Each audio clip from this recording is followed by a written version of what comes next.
யாருக்காகவும் எதுக்காகவும் நம்மளோட அரசியல காம்ப்ரமைஸ் பண்ணிக்கவே கூடாது. செய்வீங்கல்ல?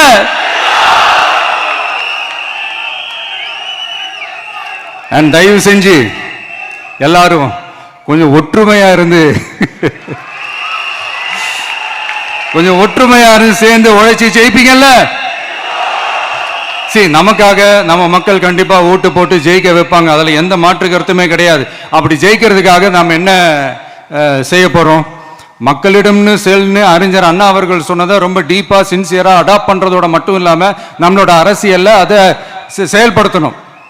அதுதான் முக்கியம். ஏன்னா இப்ப அரசியல் இருக்கிறவங்க அண்ணாவை மறந்துட்டாங்க. அண்ணா ஆரம்பிச்ச கட்சியும் அண்ணாவை மறந்து சுயநலமா மாதிரி பல வருஷம் ஆச்சு. அண்ணா பேர்ல இருக்கிற கட்சியும் அவரை மறந்து பல வருஷம் ஆச்சு.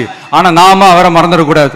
மக்கள் கிட்ட போகணும், மக்களோட மக்களாவே இருக்கணும், மக்களுக்காகவே இருக்கணும். அதுக்காக நாம என்ன செய்ய போறோம், என்னெல்லாம் செய்ய போறோம், அதுக்காக தான் இந்த மீட்டிங்.